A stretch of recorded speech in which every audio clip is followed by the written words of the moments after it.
Good afternoon, everyone, and welcome. Veronica and I are so excited. I should start by introducing myself. My name is Peña. I'm a psychologist at UC Berkeley, and I just started a new grant-funded position working exclusively with undocumented students. So I'm excited about that as well, and I'll let my co-presenter present herself. Can everybody hear me? Okay. Thank you for your patience as I deal with the awkwardness of my voice. Okay. Good afternoon, everyone. My name is Veronica Orozco, and I am also a staff psychologist at Counseling and Psychological Services at UC Berkeley, and I have been there for about 3 years now. Great. So, as I began saying, Veronica and I are really excited to be here today to be talking about this. When we found out about the opportunity, we were both really excited. There's a lot of work that we've already been consulting about around how to work with undocumented students, and so excited, I think, probably that we threw about everything into this presentation but the kitchen sink. So we want to bring you up to speed with our modified goals for this 50-minute session, which is number one, to share with you, best practices, or really what we like to call the best we've come up with so far, and really also interested in your thoughts. And we want to get to a place in the presentation as well. We hope to, where we're hearing what you all are doing as well and what you all have tried out, because I think we're all trying to figure out best practices with undocumented students at our campuses. Number two, we wanted to provide you with resources. So, because of the time constraint, we're not going to get to everything in detail, but we wanted to make sure that you walked away with websites and research that we go to often and that have really helped us, that we've found really user-friendly.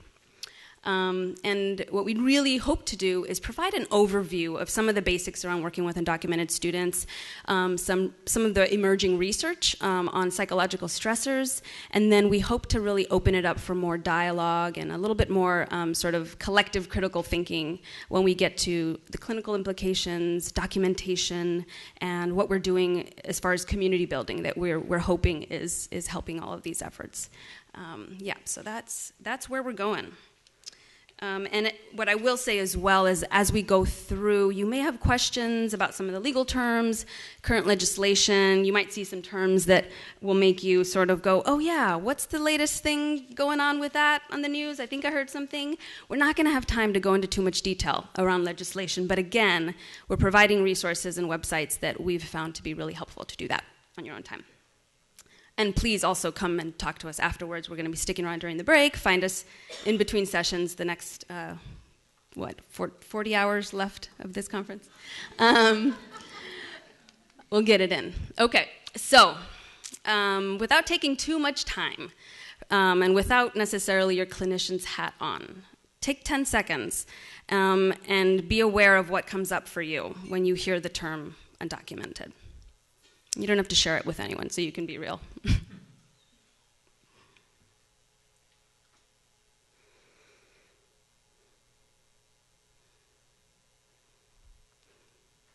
Anybody want to share what came to mind for them? Anybody want to throw it out? I think that's secrets. Great, secrets. Anyone else? Friends and family. Friends and family. Wonderful, wonderful. Yeah, so we are going to actually speak to a few of these things today. But this is the very beginning of an activity that Veronica and I have helped to facilitate that's part of the Undocu Ally training at UC Berkeley.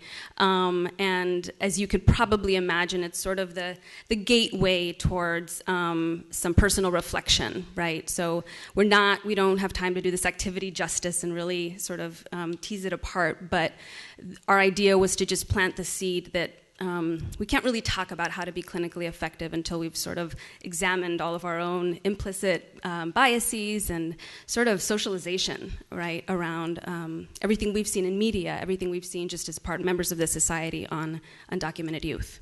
So that's our plug. We encourage you to take the trainings that are at your respective campuses and continue the self-education around that. So these are terms that we're going to refer to in our presentation, not at all an exhaustive list of legal terms or legislation that students have to deal with, but these are a few things that we will allude to. When we say undocumented, we're referring to folks without legal status in the U.S. They either entered the U.S. without a visa or legal documentation, or they violated the terms of their status and remained in the US without authorization.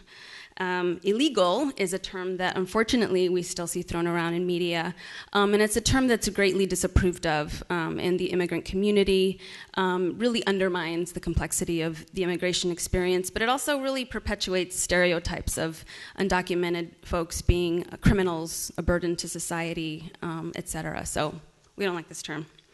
DACA is an abbreviation for Deferred Action for Childhood Arrival. You may have heard that term thrown around a lot this year. And it's a federal program for certain eligible undocumented youth. So if approved, they are protected from deportation for a temporary period of time. And they also become eligible for a temporary work visa. And it also gives them, they can also apply for Social Security card, right? The thing to know about DACA is that it does not grant recipients a pathway to citizenship, a pathway to legal status, and that so they remain undocumented, and it's temporary. Nobody knows how long DACA is actually going to last. So that's also something to be thinking about for psychological implications when we get there later. Documented is a common term now that some students use to identify themselves as, right? So they might say if they're receiving benefits, they might say that they are documented. So just something we're now hearing. And AB 540 especially applies to all of us because it's a California Assembly bill, right? I think it was 2001 when it was passed. And essentially it allows undocumented youth to be eligible for in-state tuition across different colleges. And the thing to remember about AB 540 is that you don't have to be undocumented to be eligible for AB 540. So if you hear that term, even though a lot of our students are identifying that way, I'm an AB 540 student. I think, in fact, UC Davis, one of the UC Davis people, I think the Undocumented Students program, the full title that they have at their center is Undocumented AB 540 Students, because it is a term that students identify with. And that said, just because you hear that term or you hear that somebody identifies that way doesn't necessarily mean they're undocumented. Because it's more about residency and amount of time you've been in a California high school than documentation status. At Berkeley, I think about half of our AB 540 students are actually undocumented. Okay.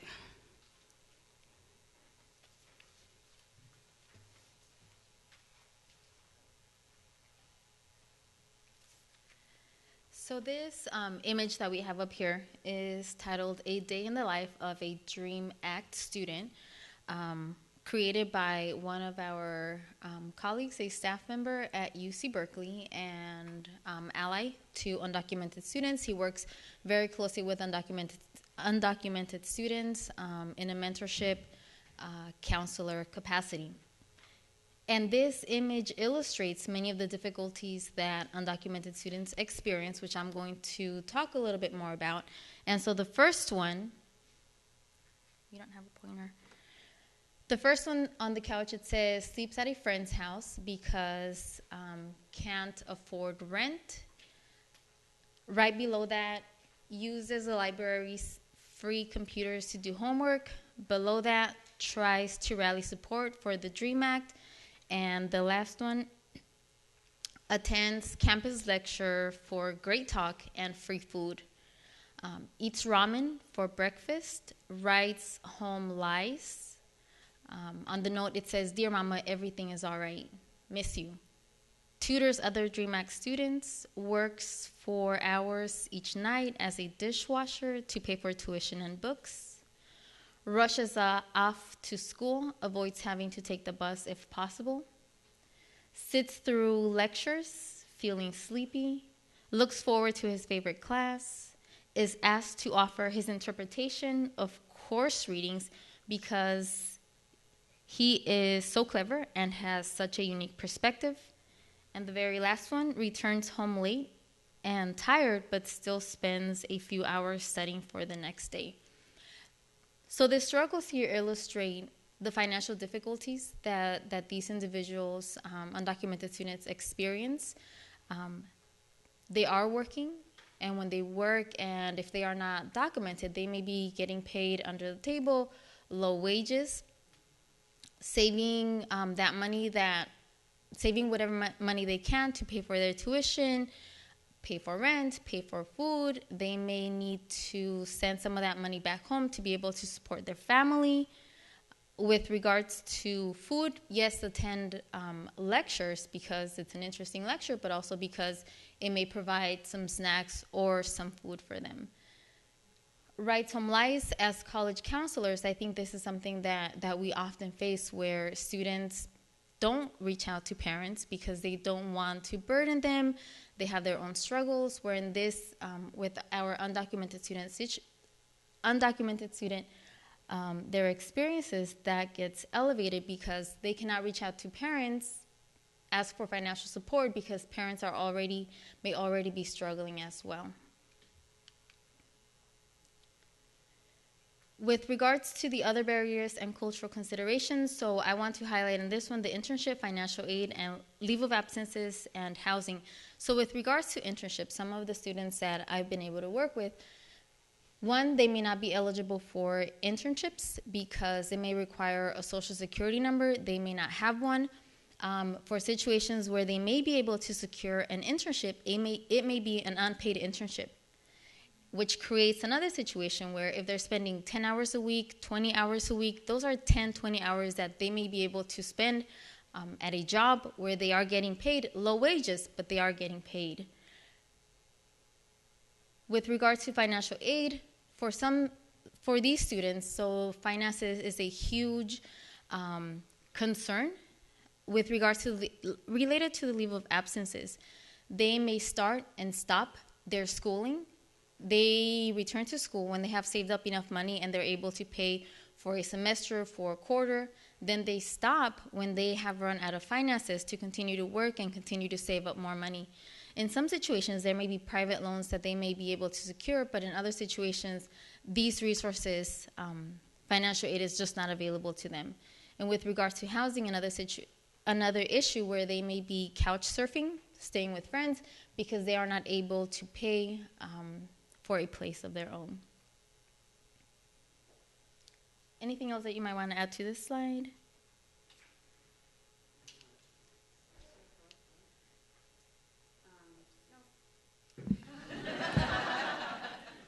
Yes. Just to reiterate, I think I've actually seen leave of absences come up a lot with undocumented students for the financial reasons, and I think I've seen it have important implications on their sense of connection to other students. As we know with any student that has to kind of come back and go away, that they sort of lose some ground, right, with the momentum that you gain with your peer networks. And so the isolation, I think, just gets compounded. Mm-hmm. And with regards to the study abroad, now for those students that are documented, this has become an option for them. But I remember when this initially came out, there was a concern about, well, they can study abroad, but are they able to return? And so currently it sounds like it's not guaranteed, but DACA has provided some options, but still not guaranteed. Other barriers and cultural considerations. Many times, so with regards to recent identity discovery, a lot of times we hear about students have recently just found out about their undocumented status. So for many students, they may have found out when they were applying for college, they need a social security number. They may ask their parents for their social security card only to discover that they don't have one. So this is an identity discovery that they're grappling with once they arrive on campus. For many students, they may have heard from their parents. If they've known that they are undocumented, you don't disclose your status to others. You keep it a secret, you don't talk about it, which creates the issue where I'm thinking about UC Berkeley and the resources that we have available. It requires for students to self-disclose in order to be able to get connected to mentors, to programs, to the financial support that it is available. So that may be a difficult situation for students. Xenophobia, hate crimes, and stereotypes. I have heard of students who, let's say their computer gets stolen, and there is a lot of ambivalence to report to the police, because if they report, what do they need an ID? What sort of identification will they be required to provide? They may not have an identification. Maybe their only sort of a form of identification may be their Cal ID. So there is a lot of fear about what is going to happen if I file a report, ask for identification, and I can't provide that. Family separations. There may be some family members that have been deported. There are times when students are here in the States, their parents, one or both parents, have been deported. Maybe siblings are left behind, and it is up to them to care for those siblings. So there is a lot of concern. It may have been years since the last time that they saw family members. So for those students that are in the States, they need to financially provide for themselves, but it may be an expectation that they also help out their family members. We have the limited healthcare access throughout childhood, adolescence, and the last one is blocked rites of passage. So with regards to the last one, I'm thinking about driver's licenses. At a time when their friends are learning to drive, getting their license, undocumented individual students are not able to do that. Opening a bank account, voting, again, for those of us that are documented, these are things that we take for granted, but for undocumented students, these are rites of passage that they will not be able to meet.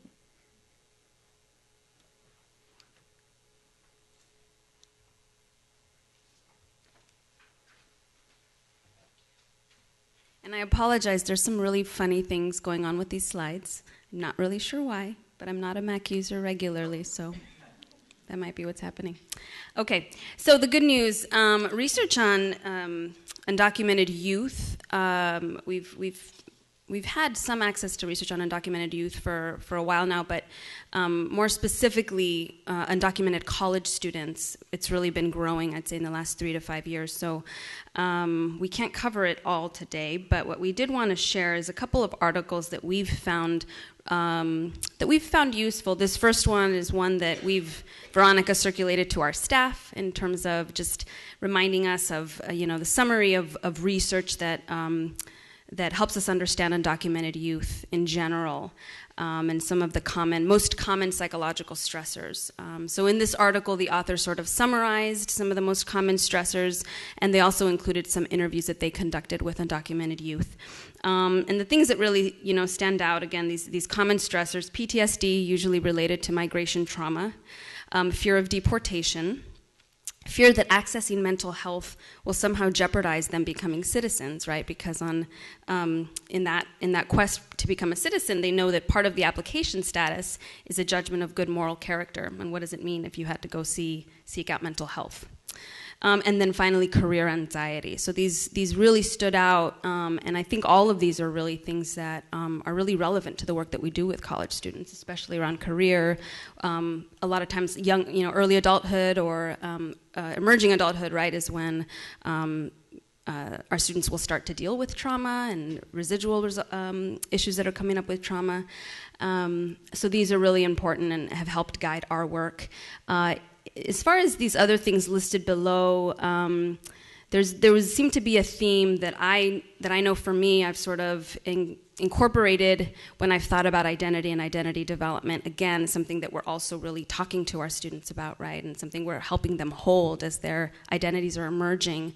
You all named it early on, the secret keeping, becoming really, really good at keeping secrets about yourself. Well, what does that mean in terms of your ability to really integrate and explore and expand, right? All these things that we know are a part of healthy identity development, is these exploration. Well, something that really came up that these authors found was that looks really different, that identity becomes very constricted as undocumented youth learn to really compartmentalize and keep this really big part of themselves hidden from a lot of their peers and a lot of their networks. And something that I know has been useful for me, this has helped me think more critically around interventions, that my go-to around social support, right? And we know that social support and community is really important for undocumented students, but it might mean something different for me to be encouraging a student to be accessing social support more, connect more, take more risks in being vulnerable with their peers, when it might mean a whole host of additional things, right? Depending on their sense of safety. But especially difficulty trusting friends. huge implications for building social support, I think. This other report that we wanted to share is something that was just released this year. It's kind of exciting. Maybe folks at UCLA are more familiar with it. But it came out of the Institute for Immigration, Globalization, and Education at UCLA, and it's a pretty big collaboration of folks. And it's kind of the first of its kind that I know of. It was large scale. They got 909 undocumented college students across the country, 34 states, 55 countries of origin. And they measured a lot of different things about the undocumented college experience. But there are a couple things that we thought were important in terms of their mental health for us to be thinking about. Number one, they asked about deportation fears and anxieties in different ways, right, about themselves and about others. And it was pretty clear that fear of deportation is something that is very, very present for undocumented college students. Down below, you see some of these barriers that support, some of the things that Veronica already mentioned today. I know that, in terms of financing education, I was thinking about it, and I don't know that I think all of the undocumented students that I've worked with have been working multiple jobs. And I think that's been a pretty common thing, and it's made me really aware of even just suggestions I might make for, increasing pleasurable activities outside of here. What does that mean if all of these things, right, cost money? And so just keeping in mind, and it's made me really have a greater pool of resources and ideas that I know are free, not just cheap, free. And then again, that sense of, that theme of a sense of isolation. Who can I really trust? Who's really going to understand me?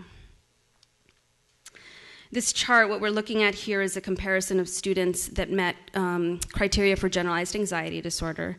And so they broke it up in three different sort of chunks here.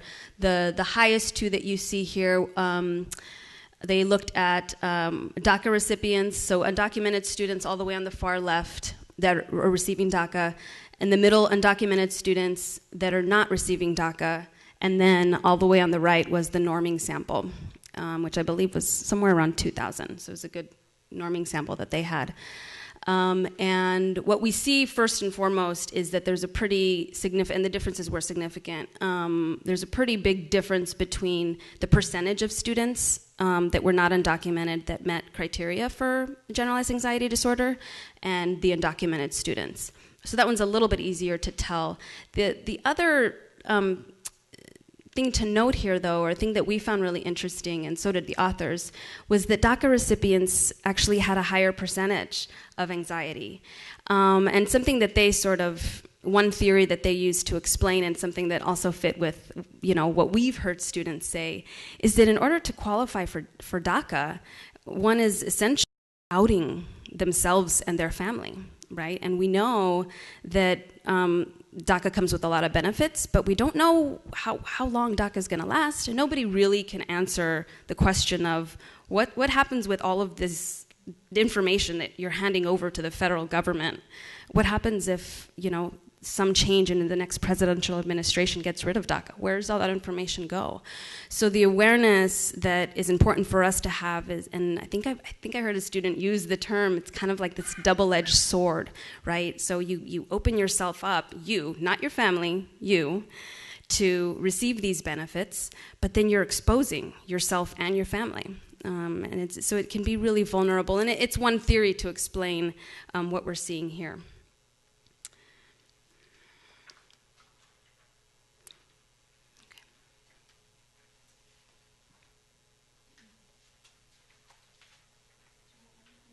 Yeah, and if I can add just one other piece to this, just anecdotally, I'm thinking about students that I've worked with that have submitted or applied for DACA status. And what they've shared with me is that, again, as Diana mentioned, the benefit is for themselves, not for their family. And when they're asking, the schooling and other documents that they need to prove that they were in the States at a certain time, parents have become very upset with them because, again, it's not just that the student is outing themselves, but they're outing their family. So that is something that, again, stuck between a rock and a hard place, where there is a possibility for me to have some of these benefits, but what is this going to do to my family? So anecdotally, that's one of the things that we hear. With regards to documentation, so I'm thinking about the history at UC Berkeley, and this work has been going on before I got there. So given the ever-evolving nature of policy and law, which Diana alluded to, how can case notes, et cetera, stay safe and protective for undocumented students, undocumented clients? At UC Berkeley, one of the things that we have done is consult. So in this process, we have consulted with the director of the Undocumented Student Program, who is Meng So, and he collaborates with many others throughout the UC campuses. So there is terminology that he knows about, that he has heard about, that others are using, that we have not heard about in the counseling center.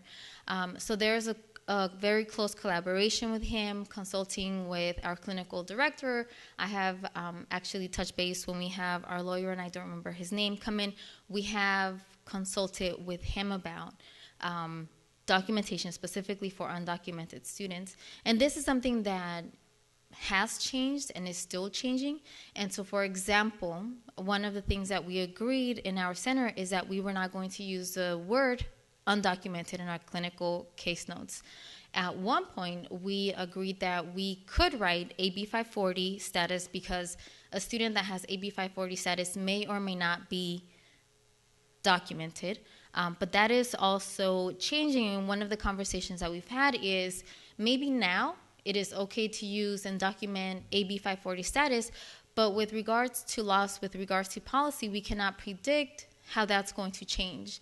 And could there be a time when this could be used against a student? So it is something that is continually being reevaluated. One of the things that we agreed to do is document the struggles. So with regards to the undocumented status, what does it mean for a student? Does this mean financial difficulties? Does this mean unemployment, underemployment, lack of social support? So when we think about the difficulties, what does that translate to? And so documenting those different pieces. So again, there is a history of legal consultation at UC Berkeley, an openness to continual consultation and change. And so when I think about terminology, a word that Meng shared with me that I didn't know about was pre-documented. How many of you have heard the word pre-documented? Okay. And so with regards to pre-documented, what that means is a student may not be documented now, but when they are able to apply for documentation, they will do so.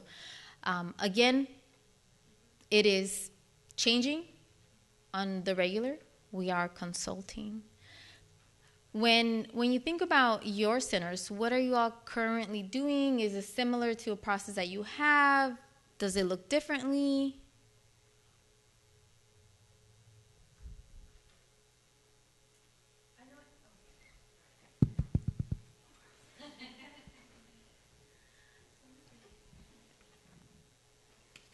I'm from UC Davis. My name is Tatum, and I know at UC Davis, actually I don't know, maybe if Natasha or any of my other colleagues can chime in. I don't know if we've ever consulted our lawyer about our case notes. We also have a different system through the Community Advising Network, and Tatum is one of the folks who's part of that program. We have a way to see students anonymously for case consultation. So a student can stop by, talk to a counselor, but there's actually no paper trail for it. And so there is also that other option. So because of that, we haven't made as much of an effort as you have to get some clarification on what we should use for our notes. And as I'm listening to you, we ought to think about that. And one other thing is that at our AB 540 Center at Davis, we do have a legal fellow that is on campus, I think 2 to 3 times a week. And he's able to provide legal advice not only to our students, but also to community members. So it's viewed as a community center and not necessarily just a campus one. And I'm so glad you mentioned that, because that's something that we're going to talk about in terms of resources that we should all really know about, because legal issues come up a lot for them.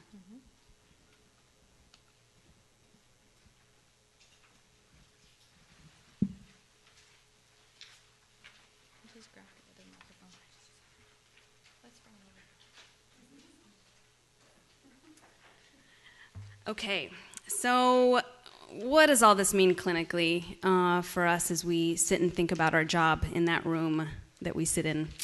A few different things, to guide this conversation, to sort of open up this conversation. One, and this is something that I've really appreciated, the staff that have been working really closely with initiatives for undocumented students at UC Berkeley have really modeled quite beautifully, I think, the idea that all of our initiatives should really be guided by student feedback and by really asking those that are willing to share with us, what their biggest barriers are and what their concerns really are. So a couple things have helped guide some of our thinking that are related to their feedback. Number one is the Undocumented Student Program. Basically, they surveyed their identified students, and they asked them, what are the biggest barriers? What are the biggest things that you're still knocking your head against the wall with? What's really coming up for you with your education? And they identified two things. One was housing, which already makes sense, but in the Bay Area makes extra sense. And number two was mental health access.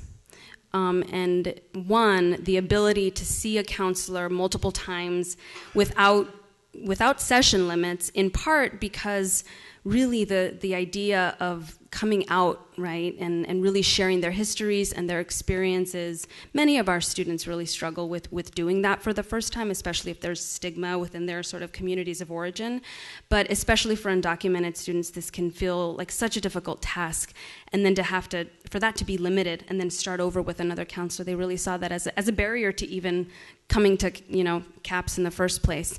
And then the other piece around that was that there was concern in the community around the cultural competency of their counselors that they could see, which is so humbling, I think, for us. I know everybody at our center and probably everybody sitting in this room identifies as somebody who is, a multicultural counselor who really holds these things in high regard.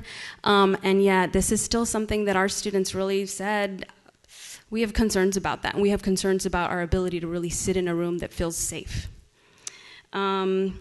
And then the other thing that we've heard from students, and this is based on, I think, our working on committees with students and having more relationships with them more informally, they've brought up multiple times that it's frustrating to finally get to your appointment, to finally get your ongoing sessions, and spending a good chunk of your sessions educating your counselor on what DACA means, why studying abroad comes with so many considerations, so many barriers. So that was something that was also really informative in our thinking. Anything you want to add to the student feedback piece? Okay. So how do we create this safe environment? We've really been told loud and clear we need to work on this. And so how do we start to do that? Something that came up in our conversation about just practices. Well, what do we do, right? We started kind of, what does that look like? And one thing is proactive communication about our documentation practices. So with a typical student, I may not necessarily go into detail about what's going to go in their P&C note, right? But as soon as I know that somebody's undocumented, I proactively, say, nothing, your status, it will not be in your health record, just so you know, and I'll bring that up. And again, I wouldn't do that typically, but this serves two purposes. One, if that fear is there, it sort of allays that concern. But two, I think it's a direct communication of allyship, right? It's me saying, I've thought about this, I've thought about the implications, or our center has thought about the implications of this, and we've decided that we don't need to do it, right? So it's just another way of communicating that form of allyship.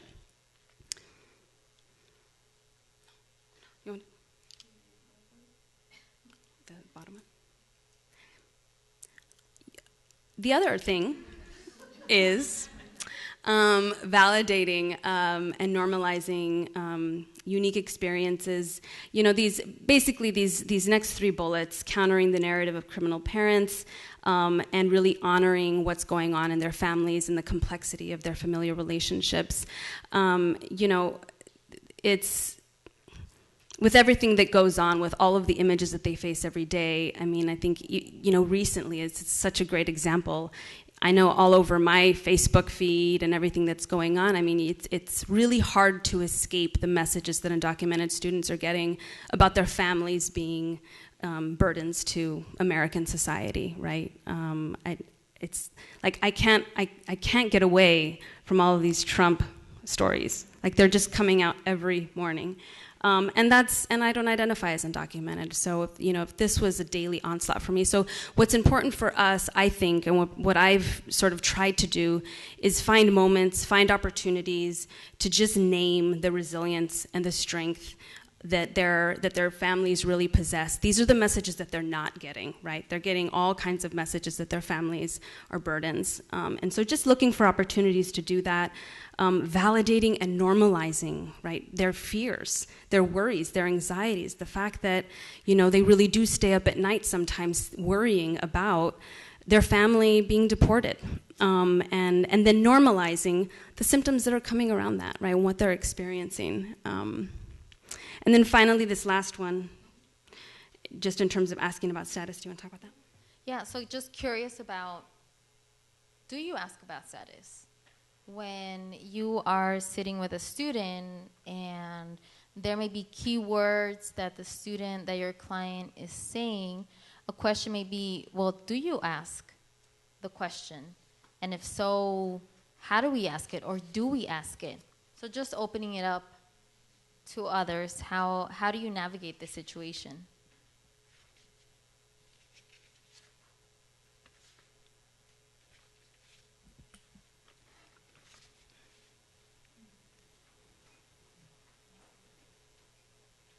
So Tatum again here. So I didn't ask before, and then I realized later on working with the student that they didn't disclose their undocumented status to me, and then that made me realize, whoa, did I do anything that wasn't making them feel safe in the moment? So now I try to normalize it and say I ask it of every student. So I do. I do ask about their documented status and just say, just to normalize it, I'm just asking, I ask every single student this. I don't try not to assume, and because it helps inform my work with them. So that was an advice that was given to me by somebody else, and that was really helpful. Others?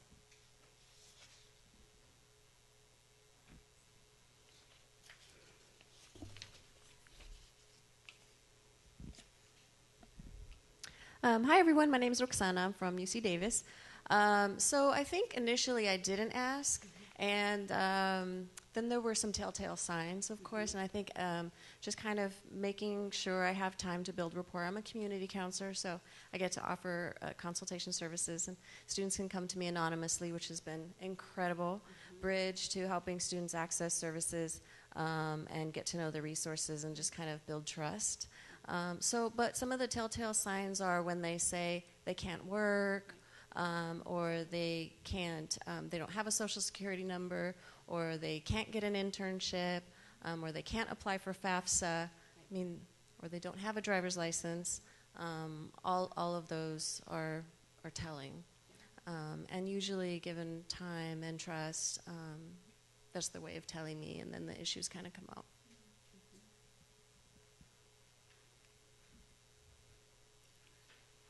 Yeah, and so I don't know that there is a right or wrong way to ask the question. I think even as we were preparing for this presentation, I think we've done it differently. And so, for example, there have been times when I may ask a student in particular if they are referred to me by a specific community colleague, member. And so I may ask, and then I go back to the confidentiality and say, I know that this person encouraged you to connect with me. This is going to be confidential. There are times when a student does share that they are undocumented, and other times they're not.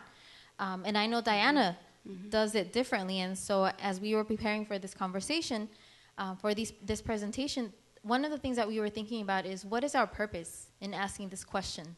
How is this going to help us? Would our therapy look different?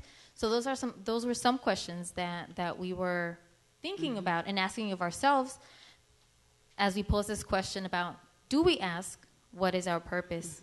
And something that we kind of identified and that we're really aware of too, or we thought was really important, is to think about, why am I asking this? And I know that I've experienced a sense of helplessness in the room as a clinician, right? These students really have such incredible barriers that, sometimes I think, well, is it my own sense of, oh my gosh, is there anything that might help me help them a little bit more, right? And so sometimes that might lead, that curiosity or that interest in outing them before they're ready, in times where I feel like, they're choosing not to, but, why do I want to know? So just something to kind of be mindful of, that sometimes there are counselor reasons, right, that this question even pops up or that this may be motivating us, and just to be mindful of those reasons, because if that's really all that's motivating you is your own sense of, I want to know so I can do more, something to be really aware of, because it may not be reason to do it. Yeah, question in the back.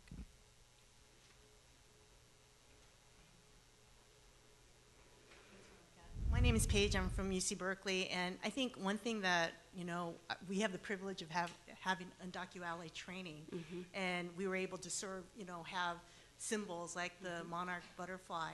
And I think just being aware of your own space in your office, putting up things in your office like the laws, recent things, or the monarch, to create a safe space so that you're sending the message of this hopefully is a safe space, and then allowing the student to make the decision whether they would like to identify themselves or not. So that could be another way of trying to indirectly get at it versus trying to out someone and making them uncomfortable.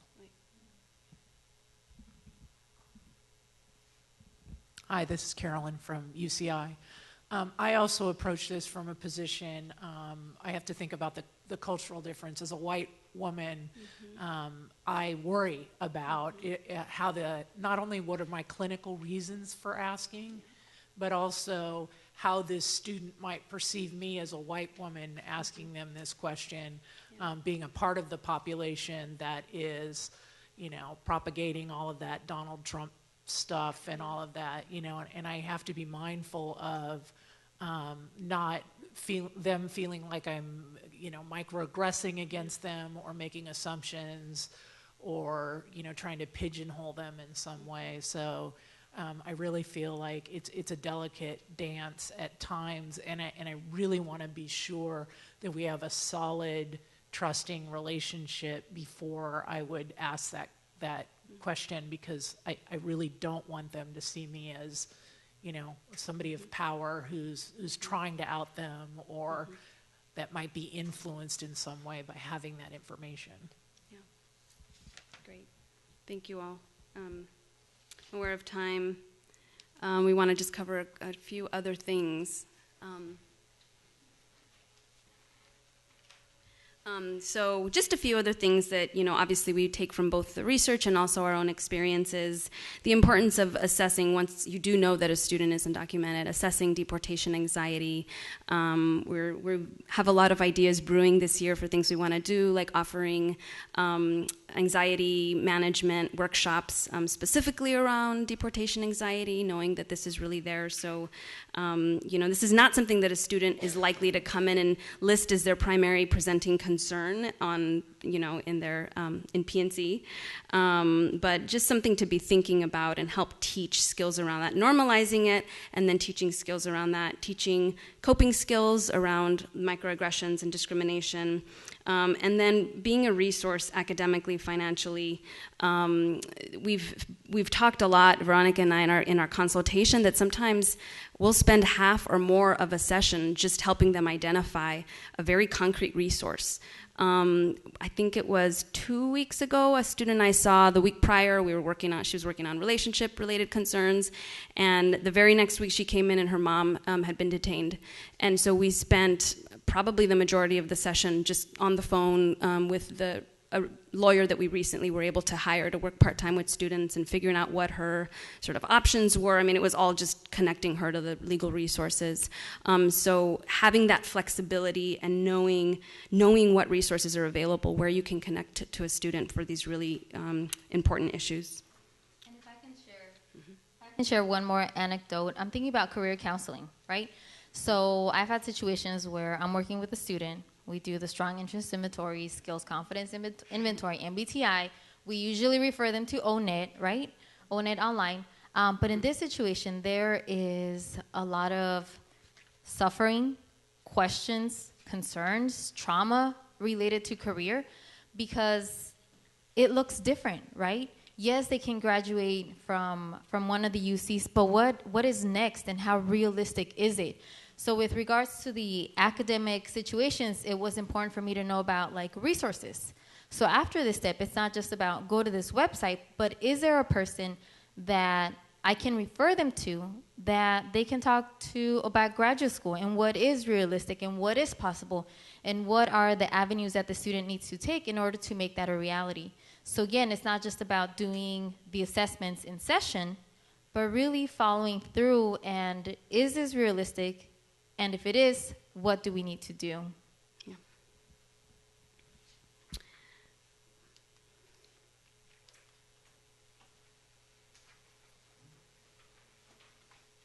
So really, you know, when we were thinking about, well, what do we mean by community building, and what do we mean by this idea of challenging traditional norms of counseling, and it was sort of the best, I don't know, terminology that we could come up with that's been a theme in the work that we've done.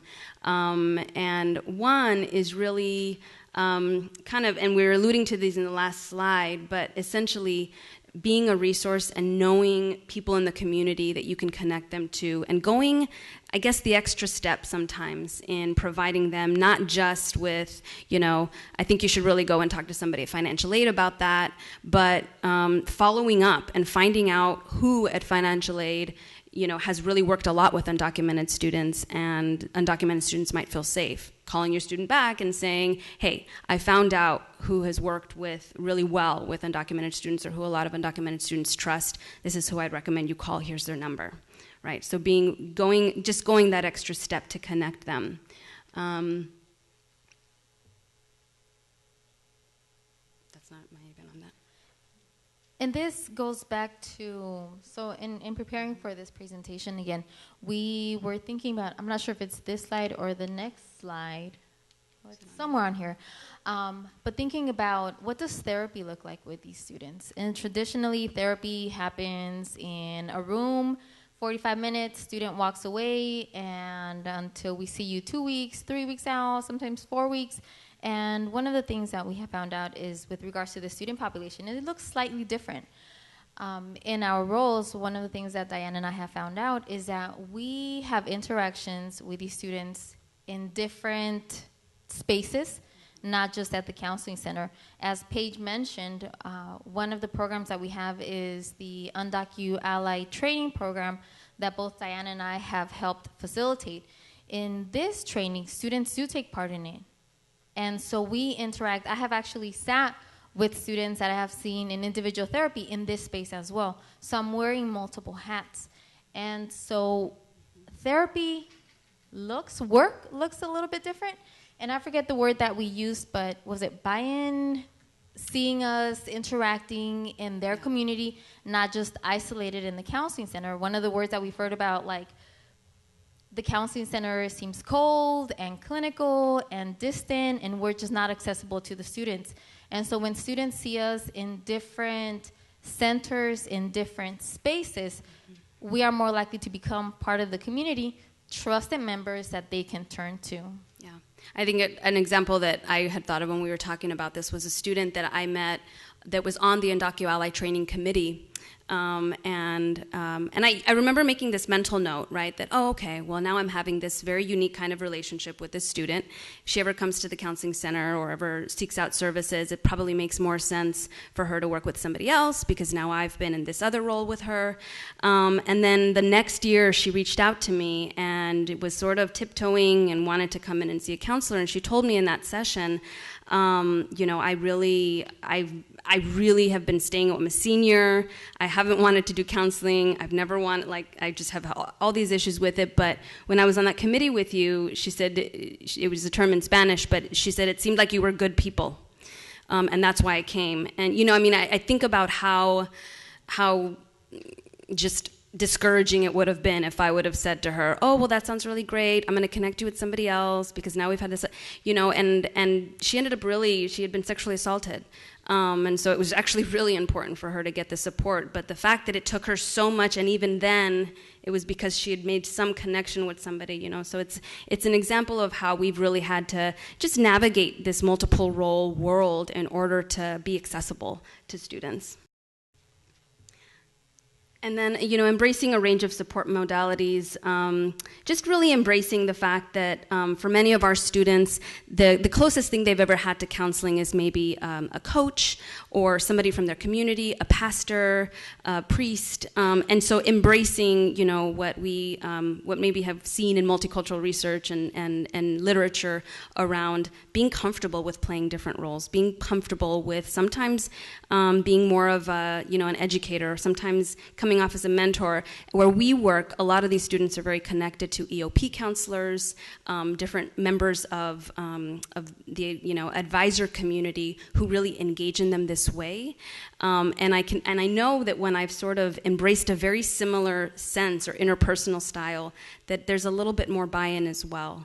Would you add anything to that? And one of the things that I was thinking about and we had talked about, so recently, maybe about 2 weeks ago, I helped facilitate a retreat for incoming, continuing, and transfer students. I was not originally part of the planning committee, but I was invited in to talk about wellness. And I'm just thinking, I think I'm pretty aware about what it means to be Latina, stature, weight, so race, ethnicity. But one of the things that was really shocking, and I'm aware of as we work with different student populations, a student came up to one of the main individuals that was planning. We had already been introduced, and she said, "What is CPS doing here?" And so it wasn't Veronica, a counselor at CPS, but it was like I was representing counseling and psychological services. And so there was a lot of, pretty guarded, defensive. I was joining a space that maybe felt sacred and safe to her. So there was that pushback. And so it made me aware of it's not just about a Latina, Spanish speaker, etc., but I am a representative of counseling and psychological services. And with that, comes, what's the word that I'm looking for? Ideas about just who I am because I do work in the counseling center. Mm-hmm. Yeah. And I think that just speaks to this idea that it may take more work for us, right? And I know I've had to increase my comfort with that and just accept that there are really good reasons for them to be skeptical of me. And there are really good reasons for me to really have to prove that I'm trustworthy. And I just think that's a really big part of this work. So finally, really being a part of, we've both, I know I've learned so much by just being involved in different efforts on campus, being on the committee for the Undocumented training and participating in that, sort of being, part of the think tank that goes on, but also helping to facilitate. That's how we get to interact with students as well. And then there's the task force. I always forget the full name. Do you remember the full name? Standing Committee on Undocumented Students of the On-Campus, something like that. It's long. But essentially just being involved in what your campus is doing. It's so important for us to be a part of those conversations for our own education, but also because we're also looking at their experiences from a different lens. And this is the image that Paige was alluding to. Once individuals go through the Undocumented training program, we do receive this sticker that we're able to post on our office, on our door. And there have been so many times when students, I see them looking at it. There may be other posters in my office that they're looking at, but I notice that it's something that they do notice. This is a picture of a few of us that were around on Unafraid Educators Day. Anyone participate in this on your campus? If you get on the listserv for United We Dream, which is one of the resources that we list, they're a really, really great organization.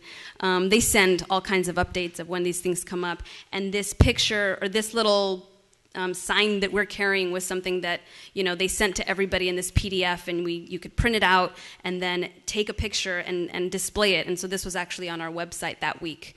And again, just looking for opportunities systemically, right, as a system to think, how can we be more visible as an accepting and as a safe space. January 31st, the Undocumented Student Mental Health Awareness Day that an organization called UndocuHealth is really trying to promote. So just trying to be aware from a bigger perspective. These are resources that we use as often as we can. The first two I feel like are, I have them bookmarked, E4FC and United We Dream. I'm clicking on them like once a week, each of them at least.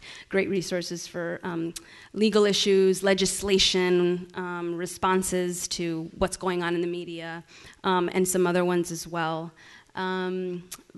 Cited, you know, what we used, but at this point, you know, we're kind of at that break time, and we're sort of out of time with what we prepared, but we did want to spend a little bit of, you know, any time that folks wanted to answer questions or just hear a little bit of what's going on your campuses, if there's something, or just anything kind of still sticking out that you wanted to address as a larger audience that we may have skimmed over.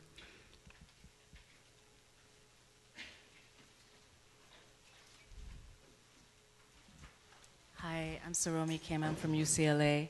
I thank you so much for the presentation. This was so helpful and just comprehensive.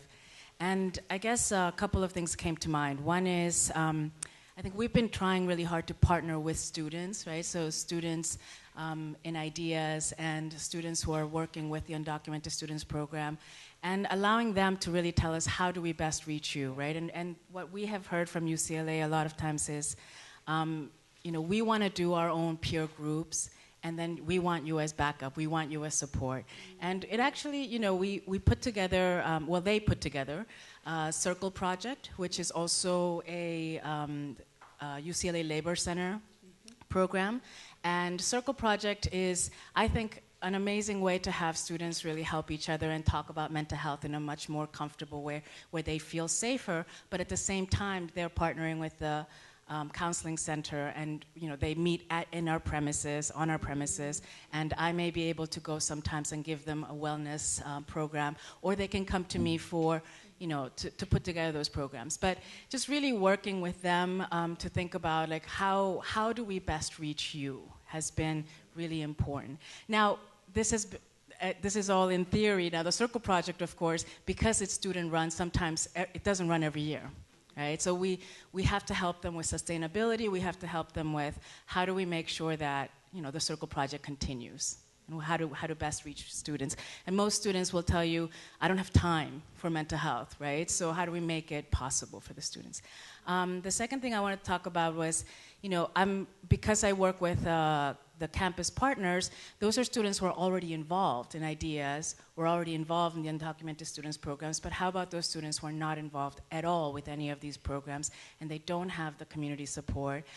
A lot of the demographics are changing, so there are a lot of Asian students of the Asian descent who are coming to campus, who are undocumented, and sometimes they do not feel like they're visually represented, and they feel even more invisible. And just thinking about it, like, I'm an out queer counselor, so I think, and I work at the LGBT Center, and I think a lot about the same out, the spectrum, like, where are they in the spectrum? Are they fully out? Sometimes they're out and proud and unafraid. Right. Sometimes they're in and out. They're in and out and just trying to see what's safe, right? And then they're really isolated and really unable to come out. So just thinking about the students in this spectrum, I think, is helpful. Thank you for mentioning that. That's something that we were talking about a lot, is how to reach our API students, because there are a lot of reasons, I think, that go into it. But even just in what we've seen media-wise and who's been at the front and center in these major movements, right? It's been predominantly, we've seen more sort of a Latino face on this whole movement. And there are a lot of cultural reasons as to why. I know API students have shared with me why culturally it feels like a bigger risk for them, or it doesn't seem like something that's part of them and their experience, even though they still have needs as well. And so, yeah, we're talking about it too, but thank you so much for bringing it up. Hi, I'm Michelle. I'm from UC Irvine, and thank you so much for your talk. I feel like it's revealing great gaping holes in my own ignorance, working with undocumented patients or students who identify as undocumented. I had a specific question about the documentation, because this is, honestly, I can say, and forgive me for my own ignorance, but the first time that I've heard of not documenting their documentation status in the notes. What is the legal history behind that? Has there been any precedent of students who have been somehow persecuted, or you know, how would that happen where our documentation gets used against them? I mean, I just think about, we just had a CE, our lawyer just came and we talked about documentation practices, but I just think about, you know, all of the general questions that we all engage in every time we decide to document anything, right? Because it could be subpoenaed, because sometimes students come back and ask for their records, because sometimes somebody's at risk. So there's, you know, I think there's a lot of instances that make us all sort of think about on an ongoing basis what is really necessary to put in a record. You know, and sometimes we put it in to help coordinate care, right? Because we know that I might not see this student for another 4 weeks, but if they come in on drop-in, at least the person that's going to see them is going to know this really important thing about them. So there's all these reasons that I think we grapple with different things, but I'm not aware of an issue coming up. I think it's more of us thinking what is really the need, right? As with all of our documentation, what we do choose to put in a record. And if we can't really find one, then why not err on the side of, as our lawyer just said the other day, the rules today may not apply to the rules tomorrow. We never know what's going to change legally, right? And we never know how this could be used against them in the future. Would you say anything else to that? Okay. So I think it's safe to say that we're over time and we want to let you all get on with your break, but we're going to stick around. So feel free to just come up and get ask questions, get our cards, etc. Thank you all so much for your attention. I know it's the afternoon.